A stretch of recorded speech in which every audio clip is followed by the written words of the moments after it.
अस्सलामुअलैकुम नाजरीन, मैं हूं आपका होस्ट अब्दुल्ला तारिक और आप देख रहे हैं मेरा यूट्यूब चैनल हॉकाई। पाकिस्तान और इंग्लैंड के दरमियान टेस्ट सीरीज़ आज अपने अख्ताम को पहुंची।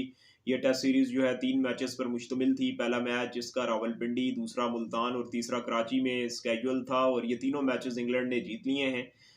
इंग्लैंड इससे पहले पाकिस्तान की सरजमीन पर कभी कोई सीरीज़ नहीं जीता था, टेस्ट सीरीज़ स्पेशली। और आज उन्होंने ना सिर्फ इस टेस्ट सीरीज़ को पहली दफ़ा अपने नाम किया बल्कि क्लीन स्वीप भी मुकम्मल किया है। पाकिस्तान हिस्टोरिकली कभी भी अपने घर पे क्लीन स्वीप शिकस्त से दो चार नहीं हुआ था, लेकिन अब क्लीन स्वीप होना पाकिस्तान के लिए थोड़ा सा डिसअपॉइंटिंग और डिमोरलाइजिंग ज़रूर है। और इसके अलावा इंग्लैंड की टीम जो है वो पहली दफ़ा पाकिस्तान आई थी 2006 के बाद, तो उनके लिए भी एक बूस्ट अप सिचुएशन होगी, क्योंकि एशिया में आती है जब इंग्लैंड की टीम तो अमूमन स्ट्रगल करती है। इंडिया, बांग्लादेश भी इवन जाके ये स्ट्रगल करते हैं, लेकिन पाकिस्तान में आके इतना कन्विंसिंगली सीरीज़ को विन कर जाना ये इंग्लैंड के लिए ज़रूर खुशाइंद चीज़ है।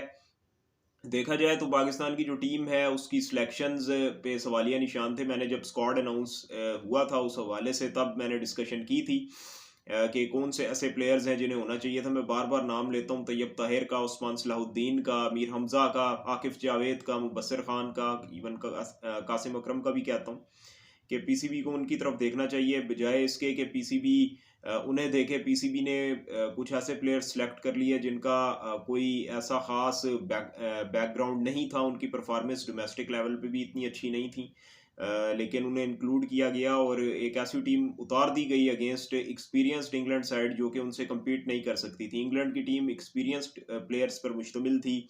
जेम्स एंडरसन, इनके लिए तकरीबन 700 विकेटें उनकी होने वाली हैं। मार्क वुड जो हैं वो आउटस्टैंडिंग एक बॉलर हैं, बहुत ही शानदार उनकी पेस है, one of the best in the world हैं। जोए रूट हैं, 10,000 रन से ज़्यादा इनके टेस्ट क्रिकेट में हो गए हैं। बैन स्टोक्स हैं, 2 वर्ल्ड कप जीत चुके हैं अपनी टीम के लिए। तो पाकिस्तान की टीम में माँ सिवाय बाबर आजम के, मोहम्मद रिजवान के और अगर देखा जाए थोड़ा बहुत हमें सहारा मिला अबरार अहमद की सूरत में, इसके अलावा कोई हमारा प्लेयर ऐसा नहीं था कि जो कि हमें इंग्लैंड की इस क्रंच टीम से मैचेस जितवाए। सो ये थोड़े से मसले मसाइल थे सीरीज़ में, और फिर पिचेस ने जो रही सही कसर थी वो पूरी कर दी।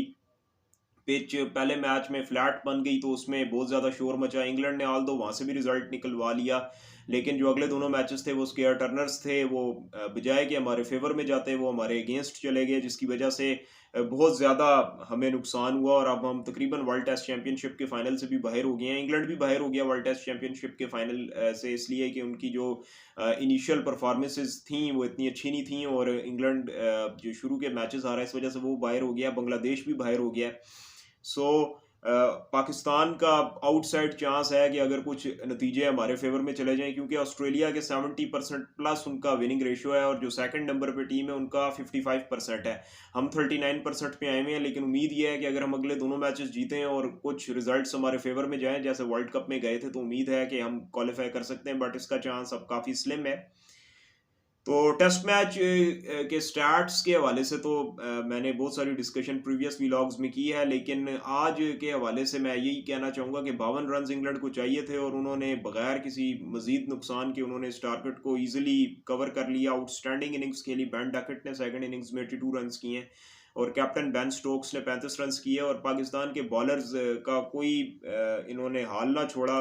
बड़े अच्छे तरीके से इनको मैनेज किया। कुछ कैचेस भी हमने गिराए, अदरवाइज थोड़ा सा 2-3 विकेटें अगर गिर जाती 52 रन के पीछे तो हमारे लिए सिचुएशन थोड़ी सी रिस्पेक्टेबल ज़रूर हो सकती थी, लेकिन हमने नहीं होने दिया ये भी, क्योंकि हम इजी कैचेस हमने गिराए कुछ, और बाकी इंग्लैंड ने ज़्यादा चांस भी नहीं दिया और चांस था भी नहीं। ओवरऑल जो टेस्ट मैच की समरी है, पहली इनिंग्स पाकिस्तान ने खेली थी टॉस जीत के और 304 रन किए, 10 विकेटें हमारी गिरी थी। बाबर आजम ने 78 रन किए थे, नुमाया रहे थे। आगा सलमान ने 56 रन किए थे। इंग्लैंड की जानिब से 4 विकेटें जैक लीच ने ली थी, जबकि 2 विकेटें रेहान अहमद ने ली थी। फिर इंग्लैंड की टीम आई, उन्होंने अपनी फर्स्ट इनिंग्स खेली तो 354 रन किए, 10 विकेटें उनकी गिरी। एक स्टेज पे इनकी फर्स्ट इनिंग्स में 145 रन पे 5 विकेटें गिरी हुई थी, लेकिन फिर पार्टनरशिप ऐसी लगी हैरी ब्रूक की और बैन फोक्स की कि उसने पाकिस्तान को बैकफुट पे धकेल दिया। और इवन उसके बाद फिर इंग्लैंड ने 50 रन की लीड ले ली, जो कि बहुत बड़ा प्रेशर बन गया पाकिस्तान पे, क्योंकि वो लीड उतारनी थी और उस लीड को उतारने के साथ ही पाकिस्तान की 3 विकेटें गिरी हुई थी। 54 पर 3 थे हम अपनी सेकंड इनिंग्स में और 50 रन हमें उतारने थे। सो वो काफ़ी नुकसान हुआ हमें। तो इंग्लैंड के लिए जो पहली इनिंग में सबसे ज़्यादा रन्स किए थे वो हैरी ब्रूक ने किए थे 111 रन्स, और इसके अलावा बेन फोक्स जो हैं उन्होंने 64 रन्स किए थे। फिर बाकी जो ओवरऑल पाकिस्तान की बॉलिंग थी, अबरार ने और नुमान अली ने 4-4 विकेटें ली थी। फिर पाकिस्तान आया अपनी सेकंड इनिंग्स में, बाबर और सऊद के अलावा अगेन किसी ने परफॉर्म नहीं किया। हम 164 फॉर 3 थे और हम 216 पे सारे आउट हो गए, और इंग्लैंड को जो टारगेट मिला वो सिर्फ 167 रन्स का था। दूसरी इनिंग्स में पाकिस्तान की जानिब से बाबर ने 54 रन्स किए और सऊद शकील ने 53 रन्स किए। इंग्लैंड की जानिब से debutant young sensation leg break bowler Rehan Ahmed ने 5 विकेटें हासिल की। 3 विकेटें जैक लीच ने ली, जबकि इंग्लैंड आई अपनी सेकंड इनिंग्स में तो उन्होंने 170 रन्स 2 विकेट्स पर ही हासिल किए। जैसे कि मैंने पहले बताया कि बेन डकट ने 82 और 35 रन्स जो हैं वो बेन स्टोक्स ने स्कोर किए, और 2 विकेटें अबरार ने ली 78 रन्स देके। तो ये इस मैच की समरी थी जो मैंने आपके सामने पेश की है। पाकिस्तान जो है अपने घर पे हारा है, और इंग्लैंड जो है हमें हमारे घर पे हरा कर चला गया है, लेकिन स्टिल हमें बहुत सारी चीज़ें जो हैं वो देखनी पड़ेंगी कि हम अब कौन से प्लेयर्स को इंक्लूड करते हैं। हमारे लिए अब स्पिन बॉलिंग में सहारा होंगे न्यूजीलैंड वाली सीरीज़ में अबरार अहमद, और उम्मीद है कि उन्हें कोई अच्छा सपोर्ट करने वाला स्पिनर ज़रूर साथ आएगा। मैं अब आपसे स्टैट्स शेयर करता हूँ डोमेस्टिक क्रिकेट के भी और इसके अलावा इस सीरीज़ के भी, ताकि आपको अंदाज़ा हो जाए कि वो कौन से ऐसे प्लेयर्स हैं जिन्होंने इस सीरीज़ में बहुत अच्छा परफॉर्म किया है, चाहे इंग्लैंड के हों चाहे पाकिस्तान के।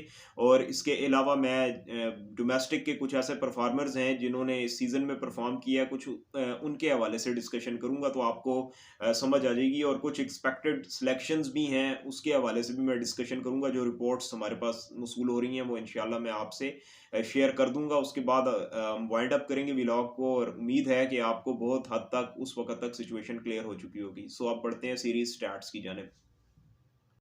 इस सीरीज में जो परफॉर्मेंसेस हैं बैट्समैनों की, उसको लीड किया है हैरी ब्रूक ने। 3 मैचेस में 5 इनिंग्स हैं, 468 रन इन्होंने स्कोर किए, 153 इनके बेस्ट थे, 3 100 किए हैं, 1 50 किया है, और जो एवरेज है वो 93 की है। स्ट्राइक रेट 93 का आउटस्टैंडिंग। ये अमूमन वनडे का स्ट्राइक रेट होता है, लेकिन इन्होंने टेस्ट क्रिकेट में इसको अब कलेक्ट किया, तो आप इससे अंदाज़ा लगा लें कि इनकी कितनी ज़बरदस्त एबिलिटी है बैटिंग करने की। यंग सेंसेशन है इंग्लैंड के लिए, अभी 24 साल की एज है। पिछला सीज़न पीएसएल से खेले थे और वहाँ पे आकर इन्होंने बहुत ज़्यादा बेहतर परफॉर्म किया था, और लाहौर कलंदर को टाइटल जितवाने में बड़ा अहम रोल था इनका, और वहाँ से आइडेंटिफाई हुए थे और फिर इन्हें इंग्लैंड ने पिक किया था। डोमेस्टिक के बड़े अच्छे प्लेयर हैं इंग्लैंड में।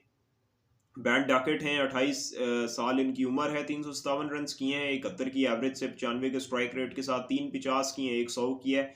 और इंग्लैंड के ओपनर्स जो बहुत अच्छा स्टार्ट प्रोवाइड कर रहे थे, ये उसी ओपनिंग पेयर का हिस्सा थे जिसने रन्स के अंबार लगाए हैं इस सीरीज में। और 95 का स्ट्राइक रेट, 71 की average, being a top order player is amazing. Babar Azam Pakistan के कैप्टन, 3 मैचेस की 6 इनिंग्स में 348 रन बनाए, 136 आईएस हैं, 3 50 हैं, 100 है, 68 की एवरेज है, सॉरी 58 की एवरेज है, 68 का स्ट्राइक रेट है। 3 50 100 इन्होंने किया इस सीरीज में, लेकिन अपनी टीम के काम नहीं आ सकी इनकी इनिंग्स। वो इसलिए कि हमारे जो मिडल ऑर्डर प्लेयर्स थे वो अच्छा परफॉर्म नहीं कर पा रहे थे। सऊद शकील डोमेस्टिक के वेटरन प्लेयर हो गए अब पाकिस्तान में, ये 2015-16 से ये खेल रहे हैं डोमेस्टिक में, और अब इनका जो 6 साल का तजर्बा है डोमेस्टिक खेलने का, उसने बहुत बड़ा इम्पैक्ट क्रिएट किया है। इनकी जो एवरेज रही वो 57 की रही, 3 मैचेस की 6 इनिंग्स में 346 रन इन्होंने किए हैं। स्ट्राइक रेट 45 का है, लेकिन 4 50 हैं। 5वें नंबर पे ओली पोप रहे, इन्होंने 3 मैचेस की 5 इनिंग्स में 238 रन बनाए, 47 की एवरेज, 94 का स्ट्राइक रेट, और आउटस्टैंडिंग इनकी परफॉर्मेंसेस रही 100 और 2 50 इन्होंने किए हैं। फिर जैक क्रॉले हैं, इनके 235 रन हैं 3 मैचेस की 6 इनिंग्स में, 91 के स्ट्राइक रेट के साथ, और 39 की इनकी एवरेज है, एक इनका 100 है और एक 50 है। तो ये टॉप प्लेयर्स थे, लेकिन मैं जितने स्ट्राइक रेट कंपैरिजन कर रहा हूँ, अगर इंग्लैंड के हम टॉप 10 जो सॉरी इस लिस्ट के हम अगर टॉप 10 प्लेयर्स देखें जो बैट्समैनों की मैं आपसे लिस्ट शेयर कर रहा हूँ, इसमें इंग्लैंड के जितने भी प्लेयर्स हैं, Ben Stokes, Zak Crawley, Ollie Pope, Ben Duckett, Harry Brook, इन तमाम का स्ट्राइक रेट जो है 90 से ज़्यादा का है। सो आप अंदाज़ा लगा लें कि इन्होंने किस तरीके से T20 की अप्रोच से टेस्ट क्रिकेट को खेला है। सो 91 का, 95 का, 93 का आउटस्टैंडिंग स्ट्राइक रेट है बेशतर इनके प्लेयर्स का। और पाकिस्तान के जो प्लेयर्स हैं इमामुल हक और अब्दुल्ला शफीक, अगर इनका एक एक 100 ना होता तो ये टोटल 150 रन इनके होते सीरीज में। इमामुल हक ने 2 मैचेस की 4 इनिंग्स में 229 रन बनाए, एक इनका 100 है। अब्दुल्ला शफीक 3 मैचेस की 6 इनिंग्स में 213 रन बनाए हैं। आगा सलमान जो हैं इन्होंने 3 मैचेस की 6 इनिंग्स में 184 रन बनाए। तो ये कोई परफॉर्मेंस ना हुई पाकिस्तान के बैट्समैनों की जानिब से, लेकिन इंग्लैंड ने वाकई प्रूव किया कि ये एक बहुत ही आउटस्टैंडिंग लेवल की टीम है और अब इन्हें कम से कम टेस्ट क्रिकेट में हराना कोई इतना आसान नहीं होगा। बॉलिंग स्टैट्स अब मैं आपके सामने रखना चाहूँगा।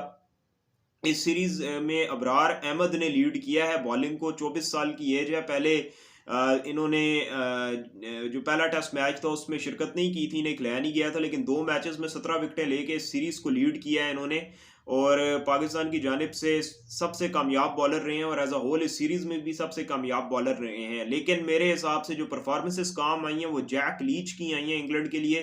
3 मैचेस में 15 विकेटें हैं और आउटस्टैंडिंग इनकी एवरेज रही है। क्रूशल टाइम पे आके इन्होंने विकेटें लेके दी हैं। फिर इस तरह जाहिद महमूद हैं, 2 मैचेस में 12 विकेटें लिए हैं। इनका जो पहला मैच था वो तो इन्हें भुला देना चाहिए कि शायद सारी जिंदगी उस मैच को याद करेंगे जितनी इन्हें फटी लगी थी पहले मैच में।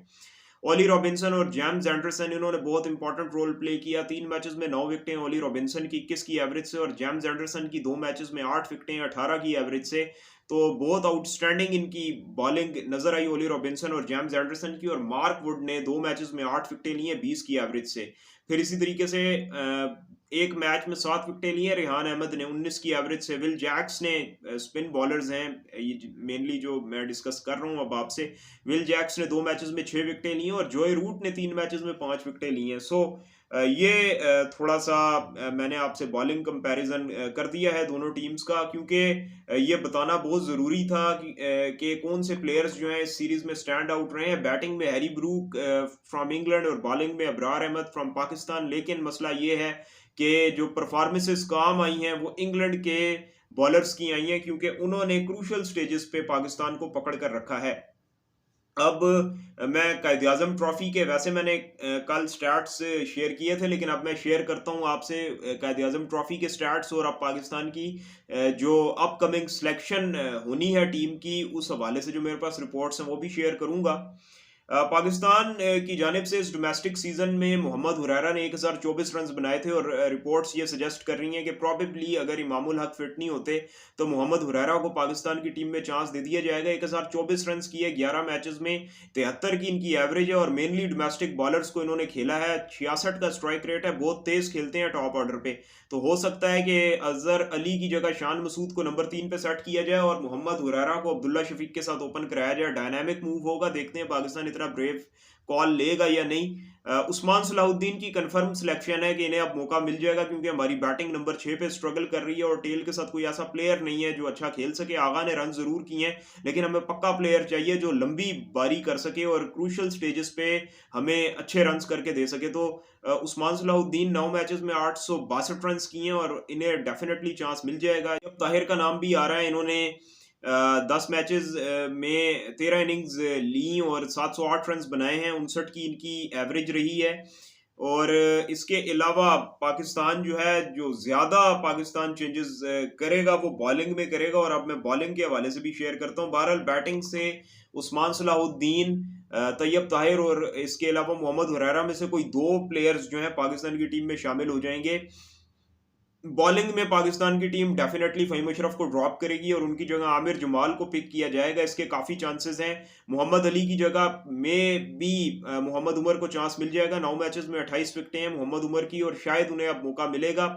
और आमिर जमाल की 9 मैचेस में 31 विकेटें हैं, उन्हें भी चांस मिल जाएगा। इसके अलावा पाकिस्तान डेफिनेटली मीर हमजा को ज़रूर ट्राई करेगा, ऑल्दो मीर हमजा शुरू के मैचेस में ही दस्तयाब थे सिंध की टीम को, लेकिन वाइट बॉल टूर्नामेंट में ये मुसलसल अच्छी बॉलिंग कर रहे हैं। 4 मैचेस में 16 विकेटें हैं इनकी, इन्हें भी मौका मिल जाएगा। इसके अलावा पाकिस्तान अगर थोड़ा-सा और रिस्क ले ले, तो आकिफ जावेद को ज़रूर पिक कर सकता है, क्योंकि हमारे पास लेफ्ट आर्म सीम में मसला आ रहा है, हमारे पास कोई लेफ्ट आर्म सीमर नहीं है। तो नसीम शाह, हारिस रऊफ और शाहीन अफरीदी की अदम मौजूदगी में पाकिस्तान डेफिनेटली आकिफ जावेद को कंसिडर कर सकता है विद मीर हमजा, और थोड़ा-सा हम अपना बॉलिंग यूनिट इस तरह से इंप्रूव करेंगे। यासिर शाह का भी आउटसाइड चांस है कि शायद पाकिस्तान उन्हें इंक्लूड करे। अब्बास के बारे में भी इतलात हैं कि शायद उन्हें टीम में इंक्लूड किया जाएगा। 6 मैचेस इस सीजन में उन्होंने लिए, 18 विकेटें उन्हें मिली हैं, 24 की एवरेज है। अच्छा स्विंग करते हैं नई बॉल, लेकिन उम्मीद यही है कि पाकिस्तान जो है परसिस्ट करेगा विद न्यू लॉट और उन्हें अब मौका देगा।